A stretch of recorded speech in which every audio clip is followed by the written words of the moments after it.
Yes, and then I opened this academic ceremony in which Beate Krieger will defend the academic thesis Environment and Participation of Adolescents with Autism Spectrum Disorder, a multi-perspective study. A special word of welcome to the people online. We don't see them, but we know you're there. I would also like to introduce the supervisory team, because normally they are not named, and that's really a bit silly. So the promoter is Professor Beursken. She's a professor of goal-oriented measurement in daily care at our university. And the co-supervisors are Dr. Albine Moser and Dr. Barbara Piskor, both from the research group Autonomy and Participation of People with a Chronic Illness at Zuid University of Applied Sciences, and also you are an associate professor in our Department of Family Practice, I gather. So, having said this, I would give the floor to you for a summary of your work. Please take the floor. Thank you very much, dear prorector, dear members of the Corona, dear family, dear friends here in Maastricht and on site. I welcome you to my PhD presentation with the entitled Environment and Participation of Adolescents with Autism Spectrum Disorder. I will start to introduce you Luke. He is 16 years old, and he is a boy with autism spectrum disorder, and he attends weekly Taekwondo training. And his trainer wrote the following short message to the peers of Luke. Imagine that you are going into training with the thought that nobody wants to talk to you or listen to you. As soon as a partner exercise must be done, you realize that you are being ignored. Which of you would want to come to training under these circumstances? For many of us, small things are enough to prevent us from coming, but not for Luke. We can all learn a lot from him. This real-life example contains most of the essential aspects I want to talk about in this presented work. It is about adolescence, a time of transition. Think about development of peers, increased mobility, and greater independence. It's about autism spectrum disorder. Spectrum indicates symptoms falling on a continuum. Currently, the main diagnostic feature of ASD, autism spectrum disorder, are deficits in social communication and interaction, and restricted or repetitive behavior, interests, and activities. The prevalence rate is variable, but it's seen as a lifelong condition. It is about participation. The World Health Organization defined as involvement in life situation. Participation includes feeling of belongings and engagement and a societal perspective of an individual life. And it is about environments, also defined by the WHO. As seen in Luke's example, environment can hinder or support participation. And it is finally about parents who present and create an environment for their children. Why is this research needed? The participation gap of these adolescents is, compared to their age-related group, huge.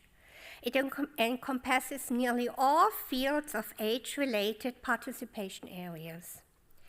It has also long-term consequences, negative consequences, such as a higher suicide rate or lower vocational training.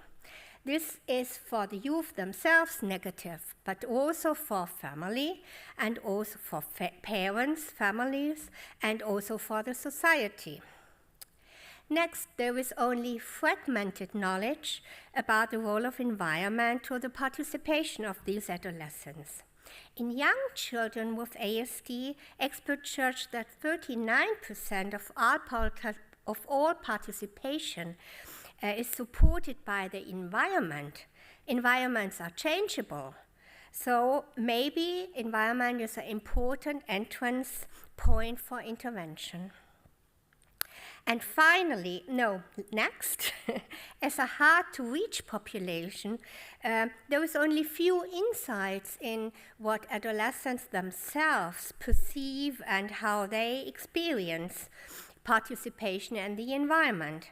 And finally, for Switzerland, there is nearly no research and no data about this youth. So, these research gaps led to the overall research aim to better understand the role of environment for the participation of adolescents with ASD. Concretely, we formulated 2 research questions. The first focused on the role of environment as reported in literature and by adolescents themselves. And the second looked into the perspectives of parents, how they describe it, and how they describe it for their children. According to these 2 research questions, the research was in 2 phases. The first phase, for the first stage, we started with a scoping literature review. We included finally 31 studies and analyzed them descriptively and inductively. We found 2 main functions of environments for adolescents with ASD. The first, environment provide a personal perceived security, mainly by providing restoration, enabling cognitive mapping, and a feeling of acceptance. Secondly, it helps to connect socially by creating and strengthening social relationship with others and contributing to a sense of belonging. We also noticed tensions in participation, for example, the isolation and solitary participation, or the ambiguity between normalcy and differences. The next study was a qualitative case study with adolescents in the canton of Zurich. We analyzed documents and photos and interviews of 8 adolescents with ASD. Results revealed that for their participation, they need environments before they even participate. So there is a 2-stage process. In the first stage, they need prerequisites, for example, company, nudging tribe, knowledge, and information.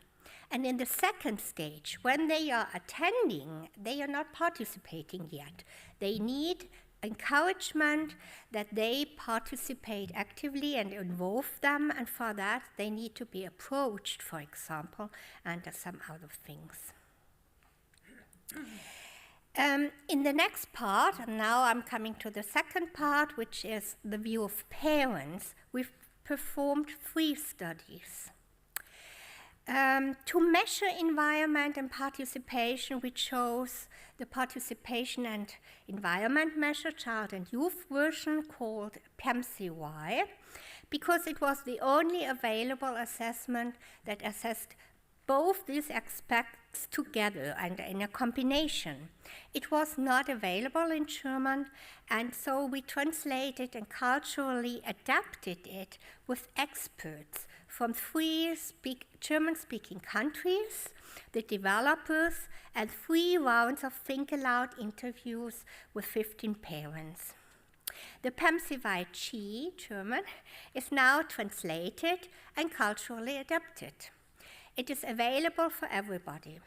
The needs of German-speaking parents, because it's a parents' report assessment, was, for example, that they need different examples, that they need more explanations, and they wanted to comment. So this was all included in this cultural adaptation. Then we used this PAMCY in 2 cross-sectional studies in the German-speaking part of Switzerland. It was an online survey, and we asked parents of children with and children and adolescents with ASD to participate, and finally 115 participated. In the chapter 5, we looked into how they describe the participation patterns for their children and their wishes for participation for their children. And in chapter 6, we looked into how do they describe hindering and supporting environments, and what strategies do they describe they use for their children to participate. Results of the chapter 5 were that the participation pattern of these children and adolescents were different in all settings. The PAM-CVI assesses settings at home, at school, and in the community. Another result was that parents of adolescents with ASD demanded a high number of changes for their children. They really wished a lot of changes in their participation. And the most wished aspect was getting more together with others. In the study, chapter 6, the environment, it was interesting that parents described more supports than barriers. That means supports were, for example, information, resources, time, or money. But however, there were also barriers, for example, the demands of activities, relationships, and the attitudes. And the strategies parents used, we had more than 400 strategies they put into the questionnaires. 41 were connected with social relationship, and 37% with changing of activities.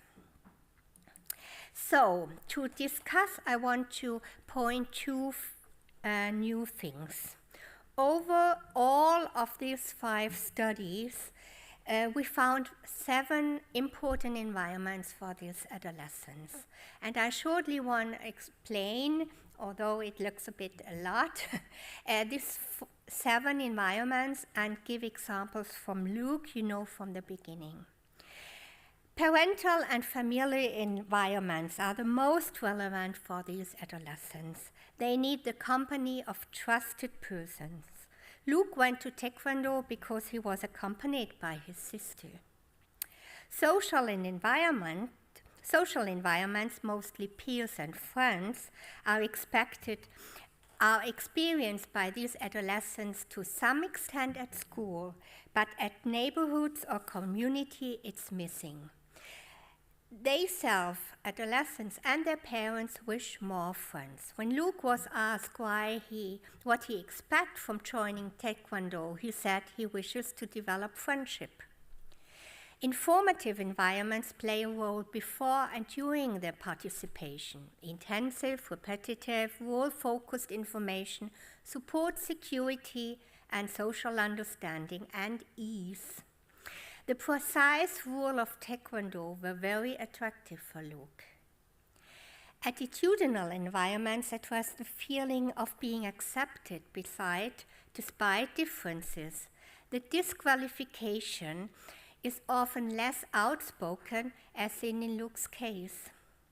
Physical environments such as noise or light often have a disturbing effect on adolescents with ASD. Providing agency can modulate and support participation. Nudging and motivational environments acknowledge that participation is not naturally wished by these adolescents, but motivation, interest, and willingness can be nudged. And finally, the environment created by services and staff include professional and organizations. Inclusion is a societal task. Services must collaborate to ensure participation and combat bullying. The trainer of Luke understood this by writing this letter. Throughout the whole process, we got new insights into participation of adolescents with ASD. We used various theoretical lenses. We started with the definition of WHO, but integrated new lenses to understand the wide concepts of participation and environment better. It is a mixed method study, combining qualitative and quantitative methods. It was developed sequentially, meaning each results influenced the next studies. But there were also limitations. We could have done much deeper to understand the perspective of these adolescents. We only have descriptive data and not associative results. And we did not compare results with another group of adolescents.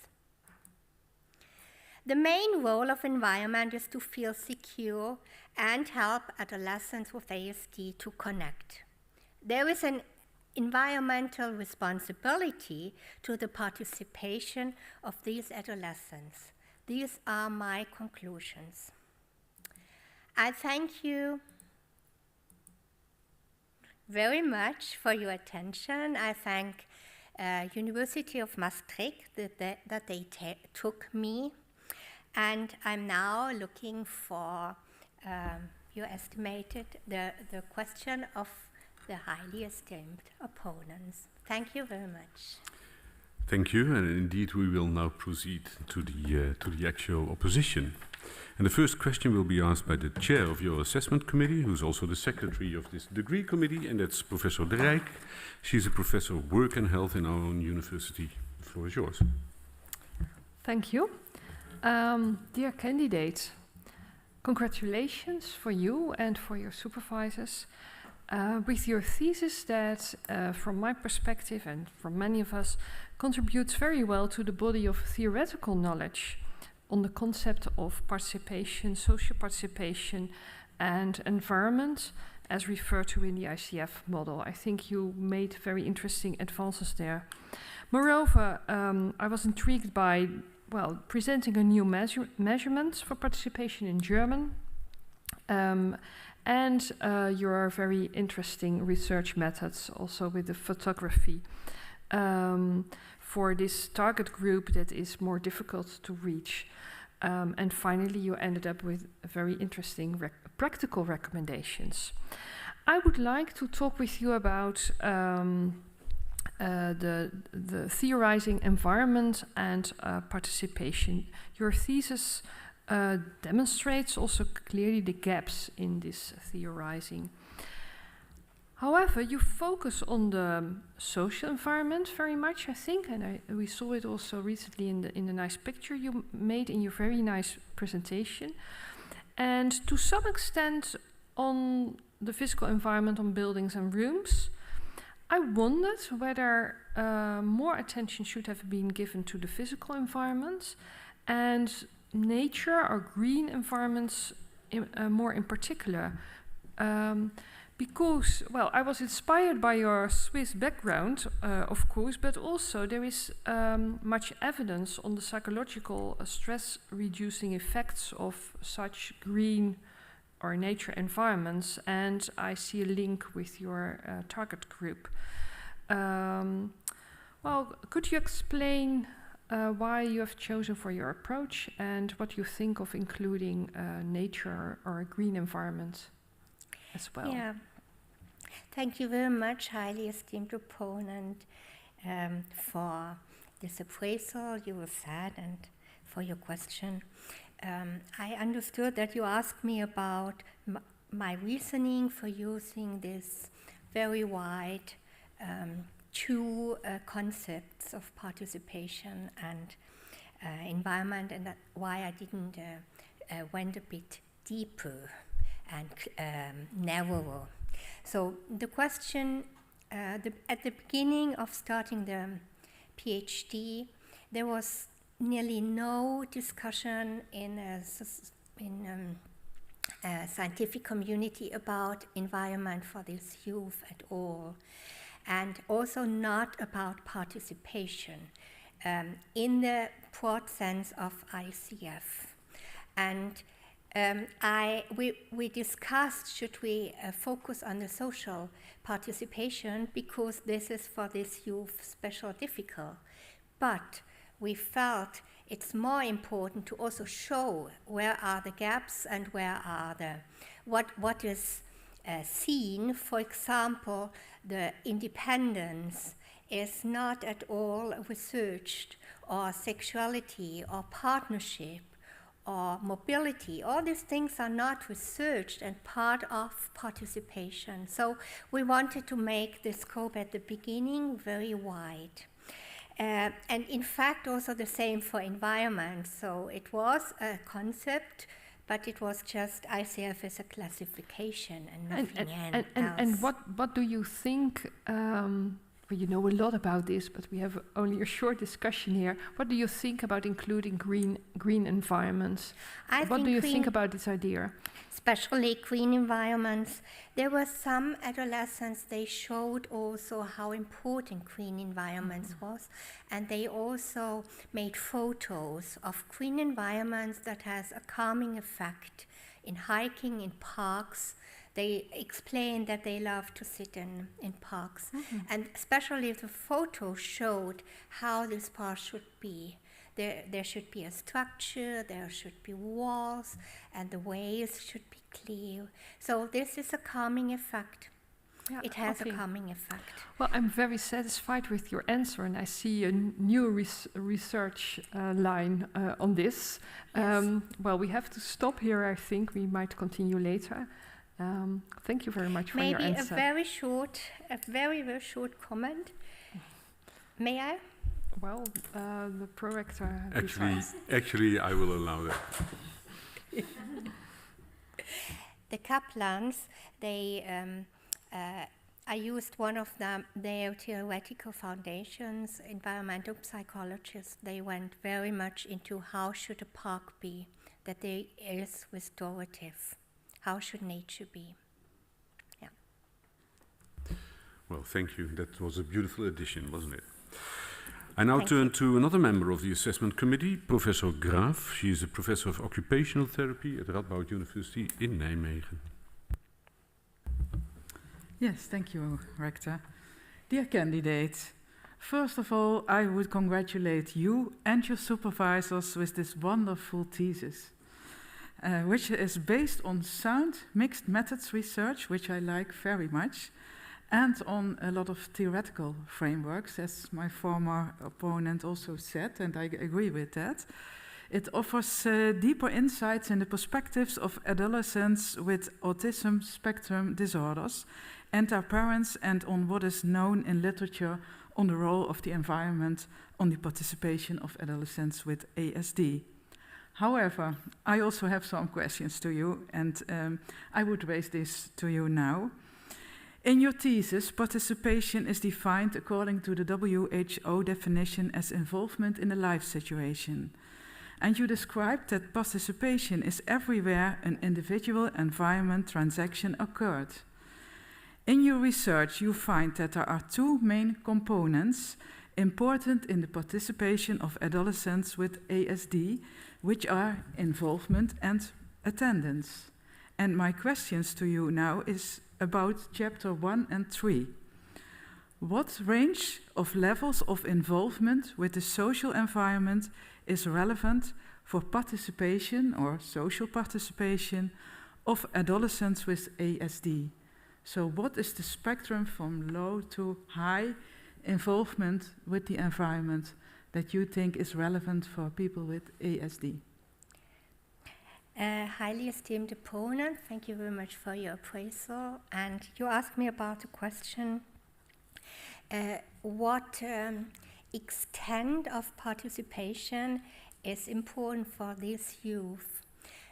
Nobody ever speaks about extent in participation. This is something, there is no normative participation, and especially not for these youth. But on the other side, society expects participation levels. They need, for example, they need to attend a formation. So they need to go independently to these places. So they need to make the ways, the mobility. They need to dress themselves. They need to shower, and they need to converse and speak with people. And they need to conversate, maybe specialized, maybe different with other people, and interact. Yeah, so there is a range that they are more or less involved then with the environment. Yes. Yeah, but you say that's not you would not divide it in levels. No, you can't. And so because of that, we included this attention. It was very nice that IMS came with this idea of IMS and colleagues with attending and involving. Yeah. But attending is one part. Yeah. And formally, and if you we look think at you just attend. the highest level, what I should say is a level, but well, the most, the way that you involve most in society, what could that be for people with ASD? Could that be all levels, or is there a difference between people with ASD and other youngsters? I think everything is possible. Of course, it depends on where they are on the continuum and what they learned throughout their lives, and what environment they have to support. So, in fact, everything is possible. Yes. So you say they also can contribute to society with their role they can have at their own if they have a supportive we know Bill Gates and Mrs. Walling and a lot of other ones. Even Einstein, they said he had. But these are the very, very top. And for the top, we don't have to care. We have to care for the other side. And that is where my question is also about, because what you found in your research is, I think, also at the upsides, at the other part of the continuum. What activities are important, what you found in your research, which are also related to the involvement of the environment? I didn't distinguish between the continuum because finally each of these persons are so different and so individual. But for the persons on the lower continuum, I think it's very important that they are used to be with other people social, that they can learn to be in a social environment, and that they are accepted as they are. Yes, with and their that is a bit what I'm also focusing on. Sometimes there is a time span needed that people feel secure, as you describe as well. And what we saw in research in elder people with cognitive problems is that they have also a lot of fear for stigma. So before they participate, there is time needed to feel secure, to overcome that stigma, to have a lot of preparational activities before you can participate in society. And that's what you see as well, eh? I think it's seen as well, and if we are true to ourselves, everybody needs this. In fact, it's nothing special for them, but we have to put it more clearer what they need. And do it more personalized. Huh? Thank you. Can I have another question? A short one. A short one. Thank you. My other question is about chapter 4, 9 and proposition 5 and 6, where you say that therapists and service providers and school staff need to learn how to change the environment. And my question is, what competences do you think occupational therapists need to have or learn to support adolescents with ASD and their families and school staff? And is that different between those 3 German-speaking countries? What you should learn them? You asked me 2 questions. One is about the competences and then also the cultural thing between the countries. We learn in the occupational therapists learn that environment is important, but they don't do it, especially with these youth. They don't assess environment and they don't work. They work in a minor extent with environment. They work very much with the persons. And So that is new for them. yeah, so this is new, really focusing on this environment and changing it and not always changing this youth. And the differences between the 3 German-speaking countries in occupational therapy, in the practice, it's not a lot.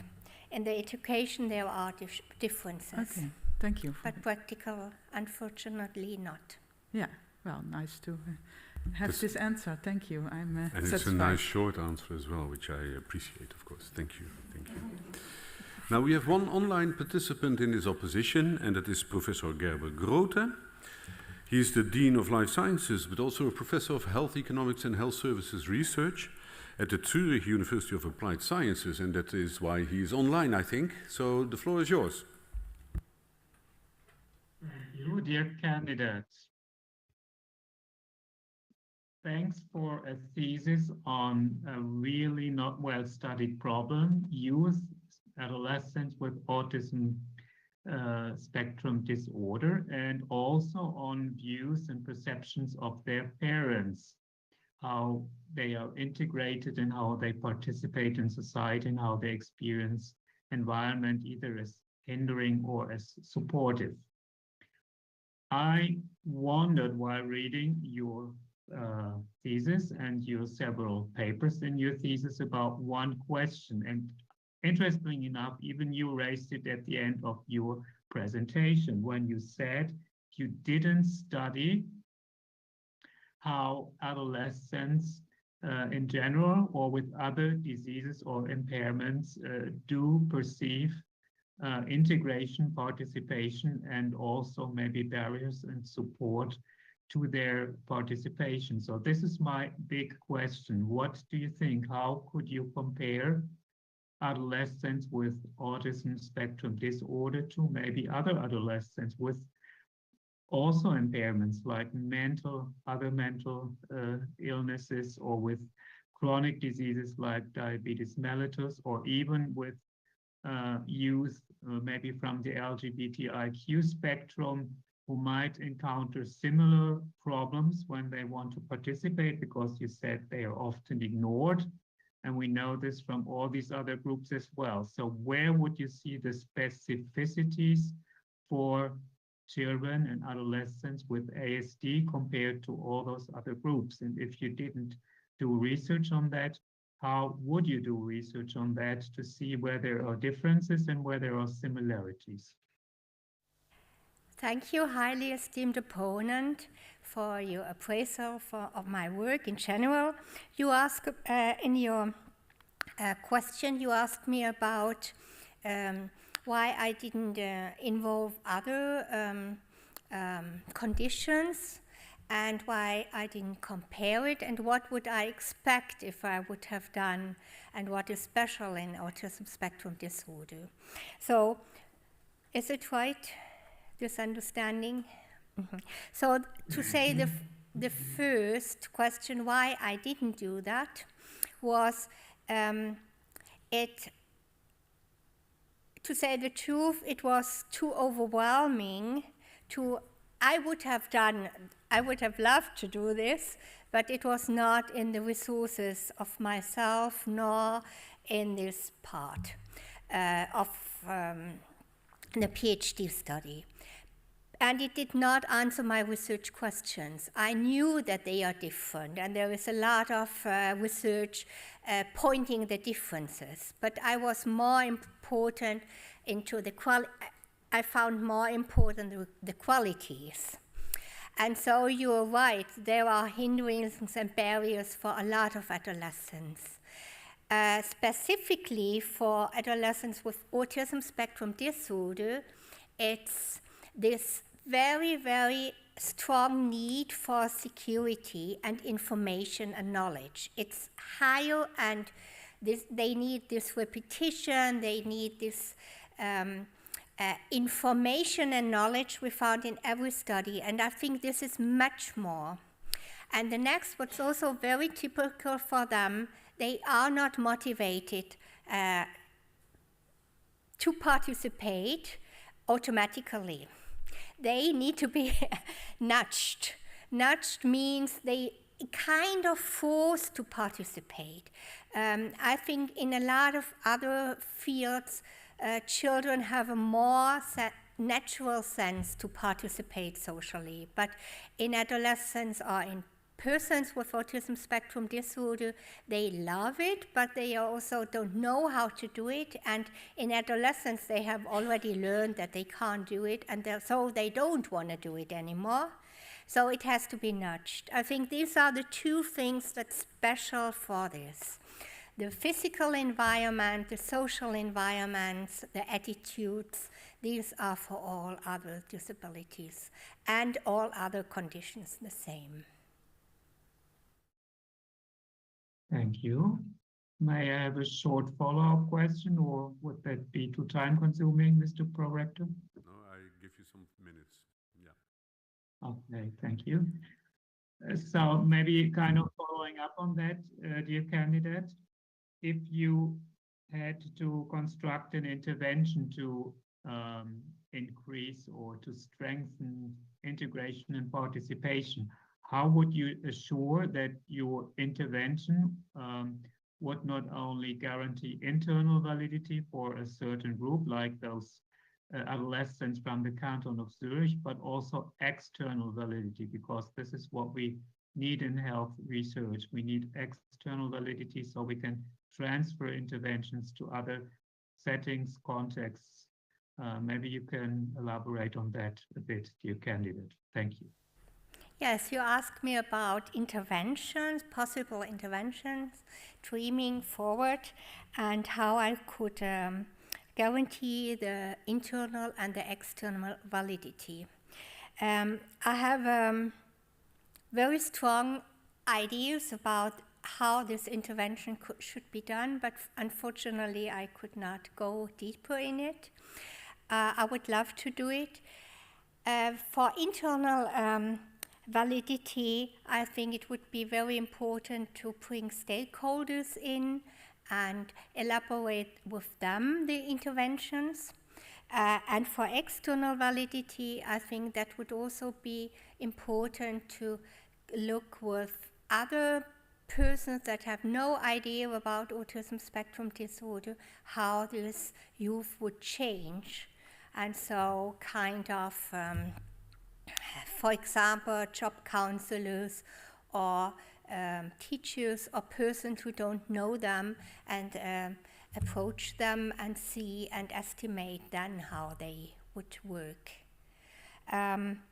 In fact, I am thinking that for intervention, a 10 to 20 hour, 10 to 20 session would be enough at the beginning, but the problem is time.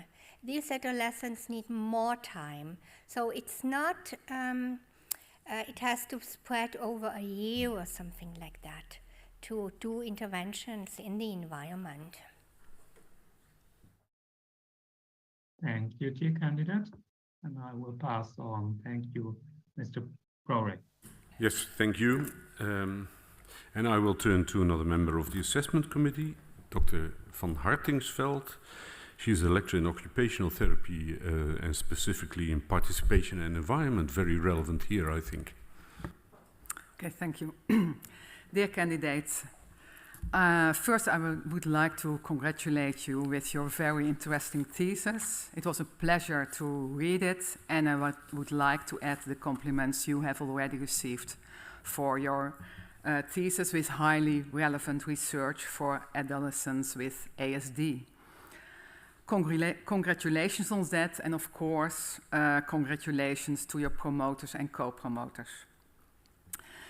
As I said, it was a really pleasure to read, and the theme, it was already mentioned, the theme of my occupational therapy professorship is also participation and environment, and therefore I'm very interested in this topic and will discuss this with you from this perspective. All chapters are of special interest, especially regarding the PEMCY, an assessment that is central to your thesis. In chapter 4, you described a careful process of cross-cultural translation and adaptation, And your conclusion is that the German version of the PAMCY is available for research, practice, and further validation.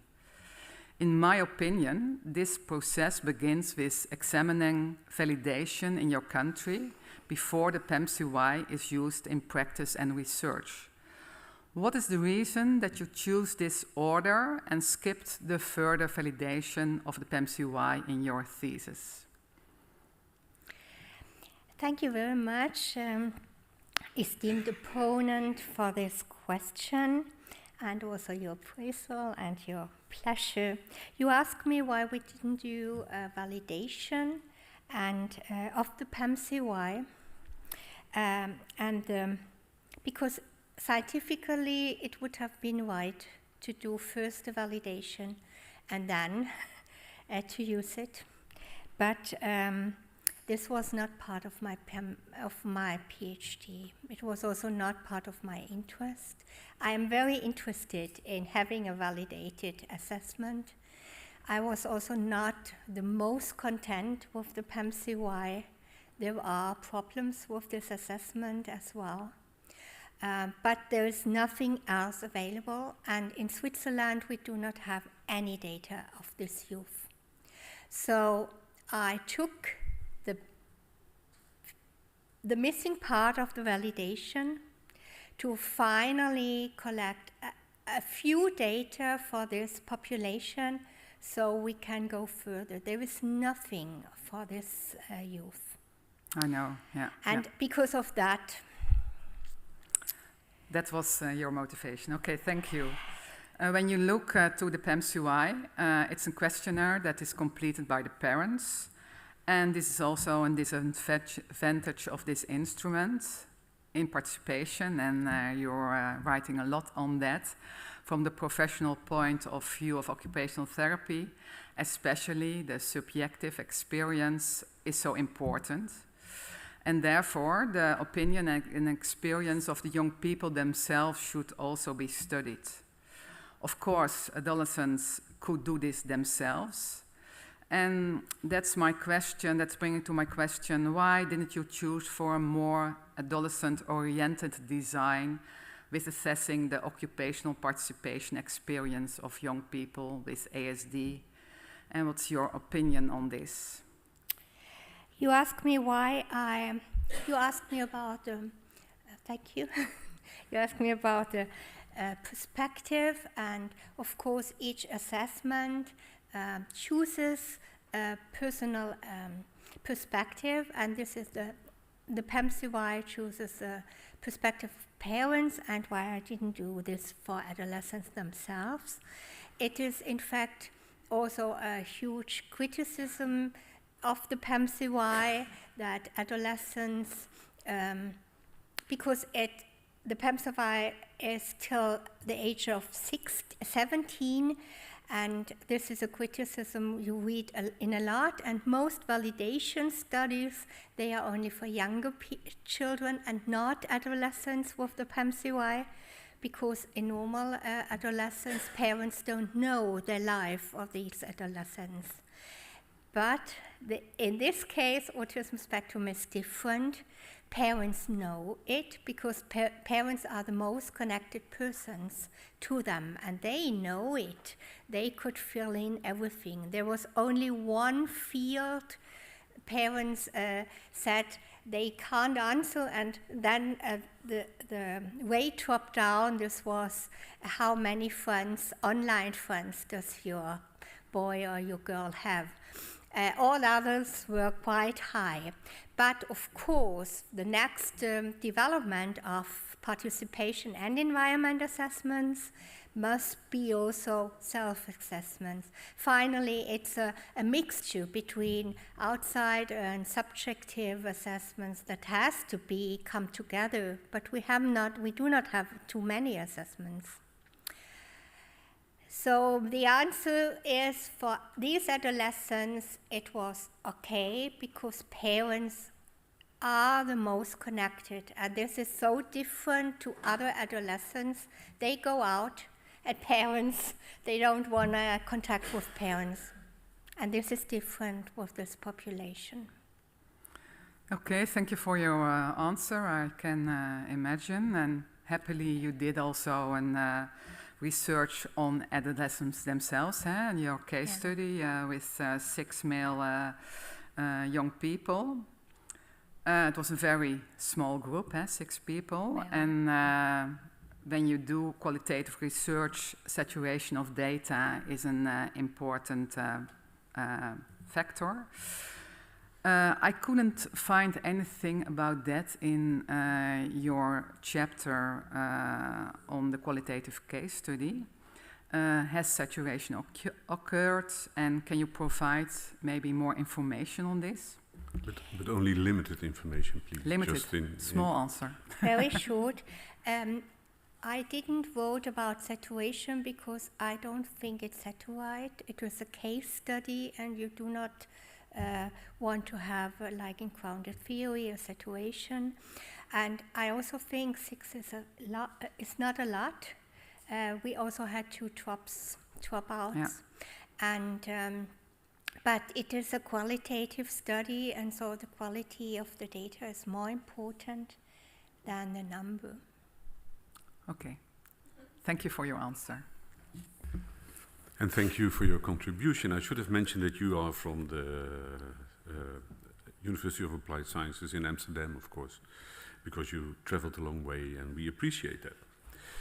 The next opponent is Dr. Resch. She was a member of the assessment committee, and she is an assistant professor in psychology and neuroscience at this university. Thank you.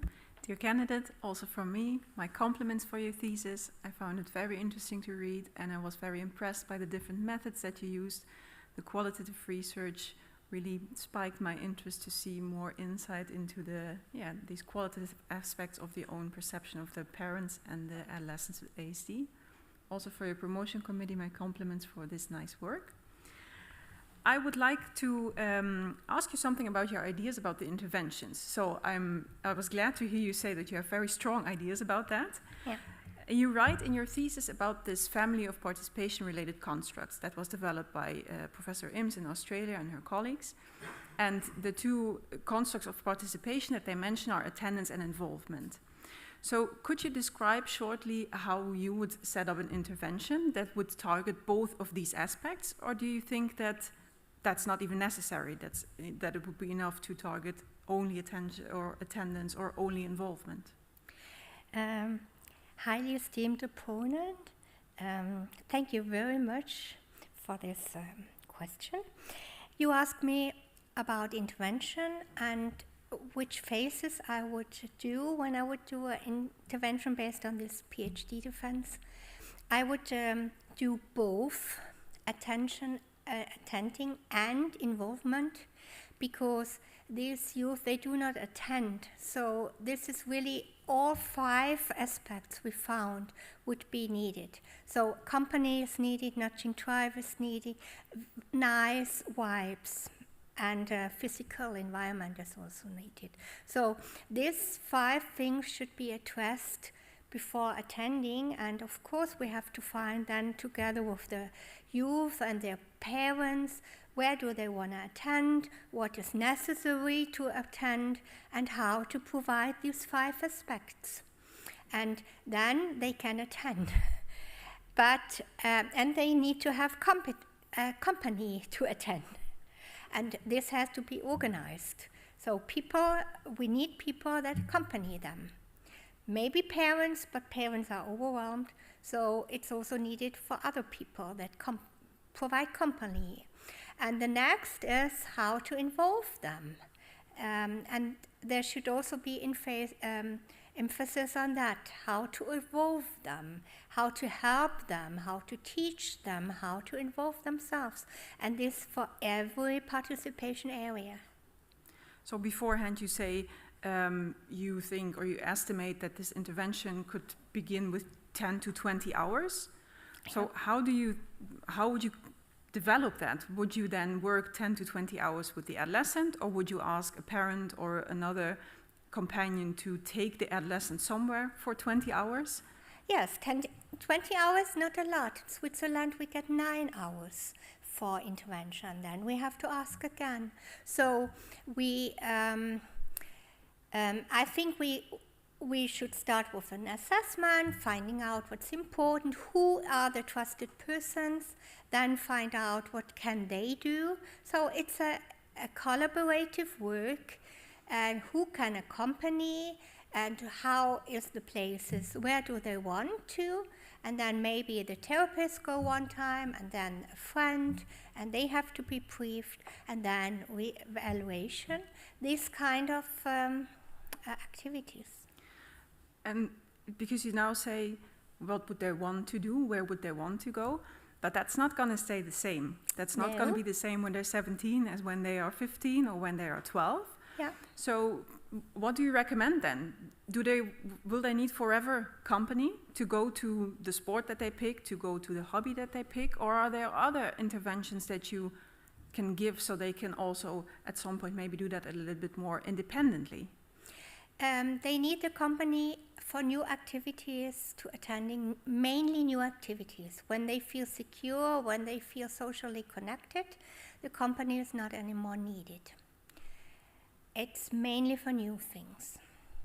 So every time they would do something new, they would need company again. Yeah, and then they get encouraged, they feel secure, they feel socially connected, and then they go independently.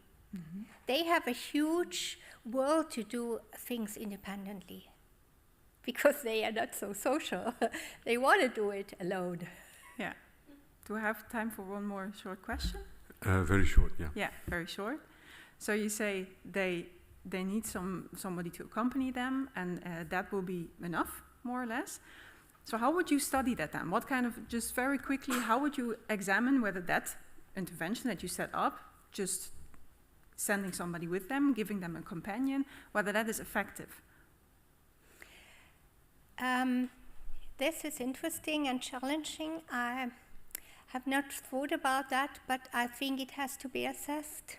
So it's also the external validity Professor Grote was talking about. There need to be assessments of self-insurance, of also objective participation. I think we have to elaborate here more research. Thank you. Then I give the word back to the prorector. Thank you. Yes, psychologists have an experimental mind, so I think you were sort of seeking for that answer maybe, but I don't know.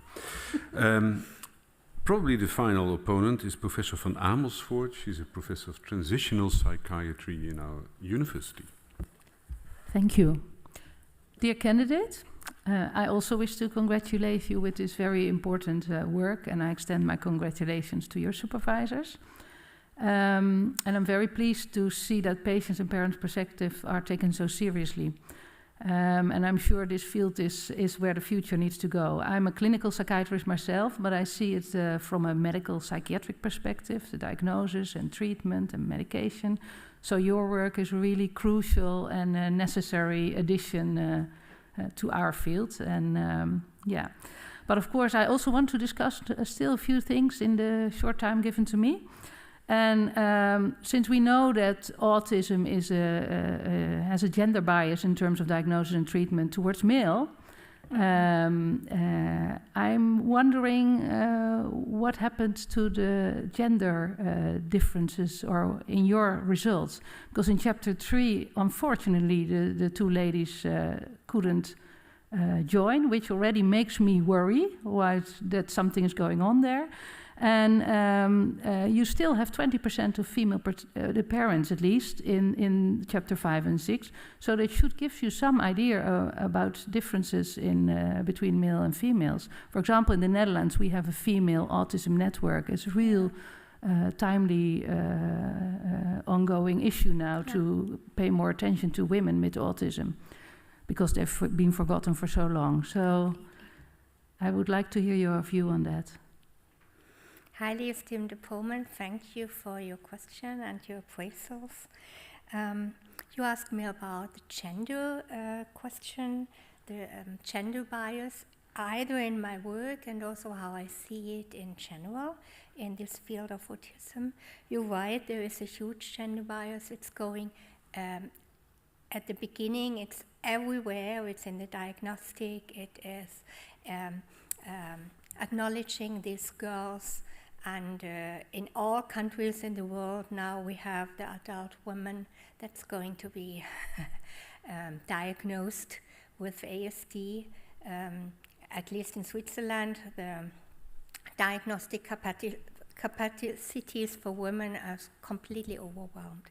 So the question is, what gender bias did I have?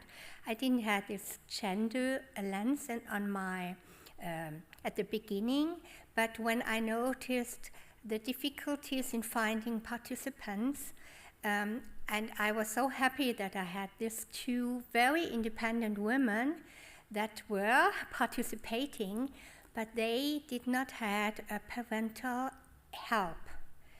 And the 6 boys had parental help, and the 2 girls, the 2 women not. And this is symptomatic, I think, for the whole thing, because they were overwhelmed by participation in a research. You need to have signed papers, you have to do appointments, and so on. And sorry to interrupt, but since I don't have a lot of time, but what about the results of chapter 5 and 6? Since the parents knew, according to you, everything about their children, did you notice a difference between the daughters and the sons? I did not evaluate it in chapter 5 and 6, but I am planning Why not? to do it. Oh, I'm planning to do it because it was a question of... you didn't have time anymore? No, I understand. But the data is there, and I would love to do it, and I also think the same. You can do the same. Yeah, okay. Well, thank you very much. I'm satisfied with your answer on this. Another question I have is regarding digital use of social media and computers. Did in chapter 3 the adolescents report on that? Because the parents obviously were not very amused about the digital behavior of their kids. And I know these people with autism might find a lot of connections through social media or through computer work, and that might be a way of communicating and connection with their virtual environment. Do you have any idea what happened to the results in your population there? Yes. So in chapter 3 we asked this adolescents participation areas outside school and home, and they were local media use at being at home. So they did not go especially into it because they are in the safe security at home, and from there they approach friends. Yeah. But do you think it impaired them or hampered them to do other activities, for example, going outside? Yes, because even the photos they gave me, some of them didn't dare to make photos, so they went to the internet and took photos from the internet and sent me these photos. Yeah, it's much easier. Yeah, okay, that says it all. Yeah. Thank you. I give the word back to the prorector. You will have to, because the horror has been cried out, I can say. So. Which means, Beate Krieger, that the time appointed for defending your thesis has now passed, and we, as a degree committee, will withdraw and discuss the quality of the defense and of your thesis. I would ask you and your company to await the results of our deliberations here in this room, and thereby I adjourn.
Beate Krieger, the degree committee here present has assessed the quality of your thesis and of the defense you just did. In view of its positive verdict and taking into account your previous qualifications, the degree committee has decided to grant you the degree of doctor. Professor Beurskens is authorized to confer upon you this academic distinction in accordance with Dutch university custom, so I invite your supervisor to take the floor.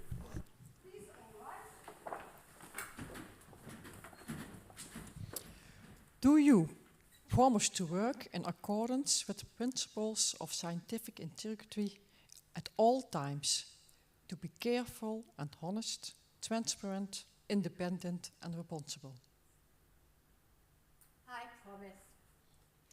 By the authority vested in us by law and in conformity with the decision of the committee here present, I hereby confer upon you, Beate Krieger, the degree of doctor and grant you all the rights attached by custom and law.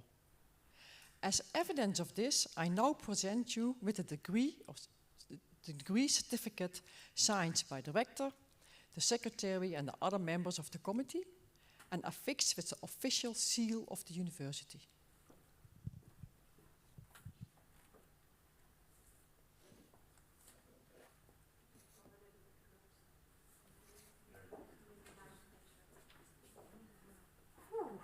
Oui.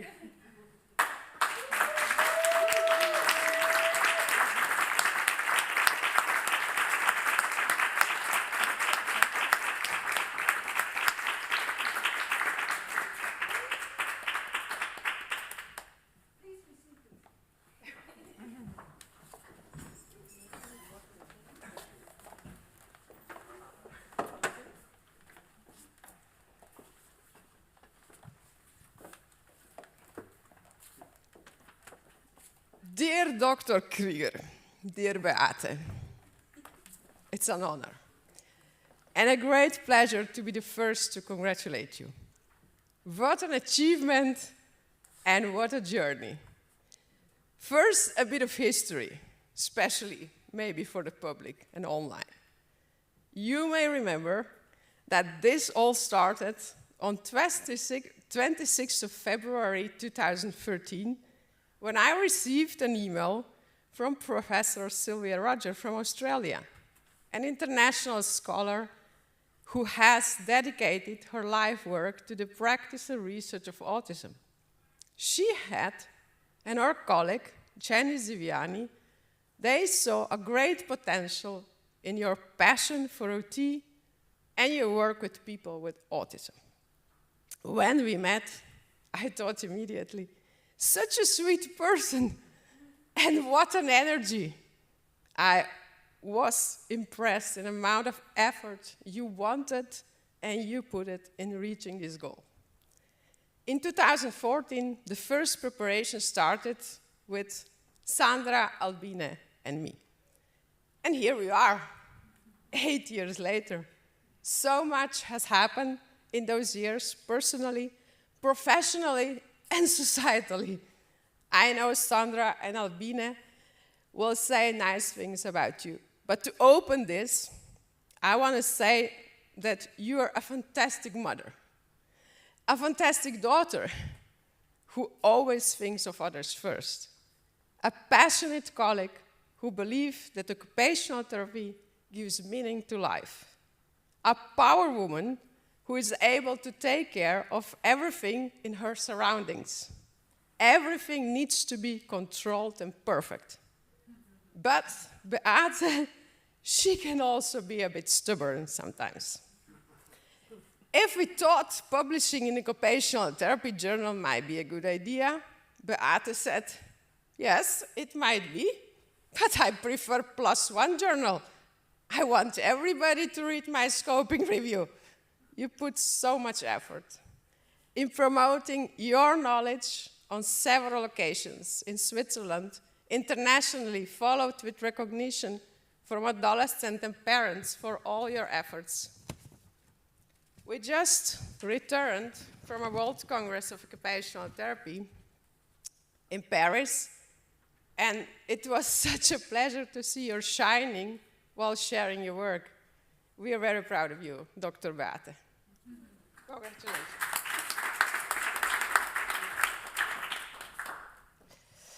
Ja, es ist soweit. Heute darfst du offiziell den Doktortitel führen. Ich möchte gerne über deine eigene Teilhabe im PhD-Prozess sprechen.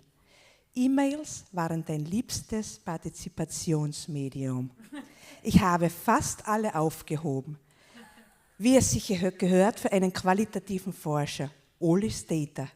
1743 Kuverts in meinem digitalen Briefkasten. Und ich schätze, dass ich auch so viele in die Schweiz geschickt habe und Barbara und Sandra auch.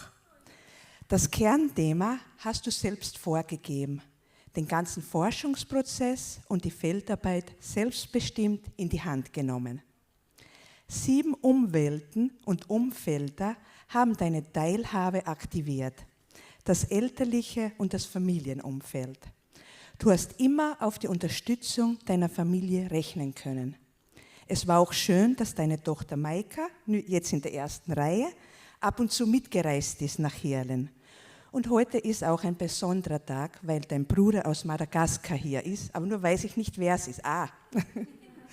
Und dein Vater schaut digital zu. Guten Tag, Herr Krieger. Und ich glaube, deine Familie läuft wirklich über vor lauter Stolz in diesem Moment. Das soziale Umfeld. Du hast relativ viele Hobbys, die du alleine oder zusammen mit Freunden pflegst. Musik, Gartenarbeit, Schwimmen, Reisen etc. etc. An eine Geschichte erinnere ich mich gerne, wie du am Wochenende mit Freunden einen Segler im Zürichsee versenkt hast. Informationsumgebung. Deine ersten Manuskripte waren oft in verdeutschter englischer Grammatik geschrieben. Wunderschöner Satzaufbau, viele Nebensätze, ausdrucksstarke Textpassagen, wunderbare und viele, viele Worte. Und ich erinnere mich auch an die langen Sitzungen mit deinen Englischeditoren. Haltungsumfeld. Ich glaube, du hast dein eigenes Umfeld gemacht. Deine Motivation, dein großes Verantwortungsgefühl und dein vorbildliches Arbeitsethos färbt auf andere ab. Räumliche Umwelt. Du bewegst dich in vielen Räumen. Deine eigene Praxis, die Hochschule in der Schweiz, die Universität in Maastricht, die Fachhochschule in Hirlen, viele Kongressbesuche im schweizerischen In- und Ausland und das Treffen mit Ken Child in Paris. Anstupsen, das ist meine Übersetzung von Nudging, Anstupsen und Motivationsumfeld. Ich glaube, dass du das ergotherapeutische Umfeld in der Schweiz und im ganzen deutschsprachigen Raum anstupst mit neuem Evidenz. Aber wir, deine Begleiter, mussten hin und wieder die Bremse anstupsen, manchmal auch eine Vollbremsung hinlegen, Full Stop Point.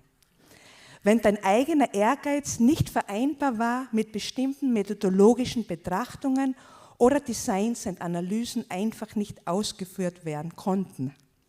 Dienstleistungs- und professionelles Umfeld. Du hast dir auch immer Unterstützung aus deinem eigenen Netzwerk gesucht. Sandra, Barbara und ich möchten uns ganz herzlich bei Christine Schulze und Thomas Morgenthaler bedanken. Ich hoffe, Sie sind online. Wir haben uns nie persönlich kennengelernt und doch haben Christina und Thomas wesentlich an 4 Kapiteln beigetragen. Du hast ihre Teilnahme, wen überrascht's, via E-Mail gesteuert. Beate, schön, dass ich an deinem PhD teilhaben durfte. Dr. Krieger, es war uns eine Ehre und eine Freude, dass wir dich 8 Jahre begleiten durften. Herzlichen Glückwunsch. Dr. Krieger, juhu!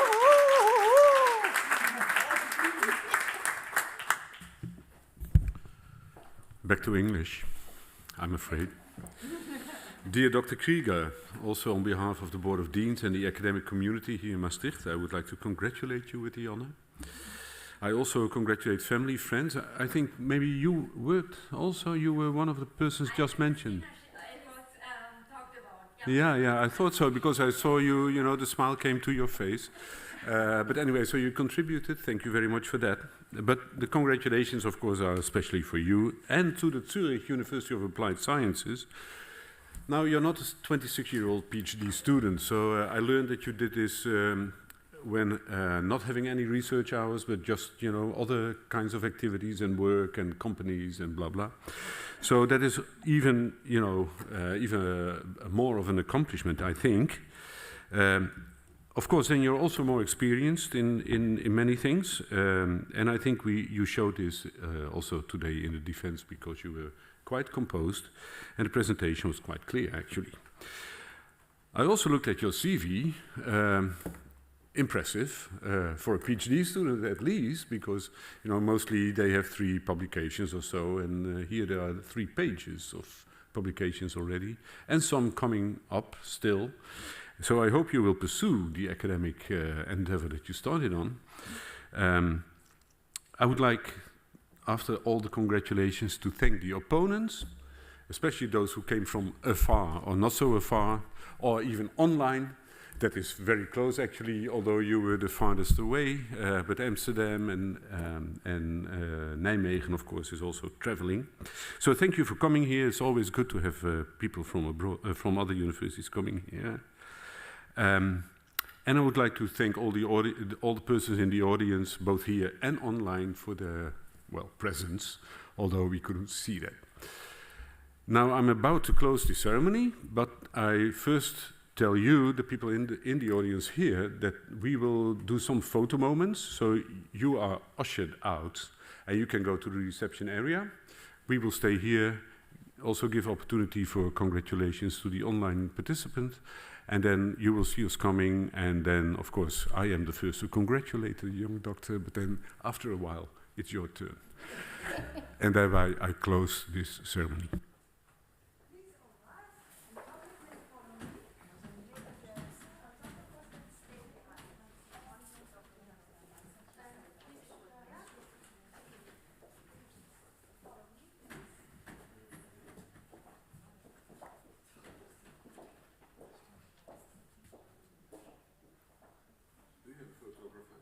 Yes. I think it would be best if you go to the second row or so that you...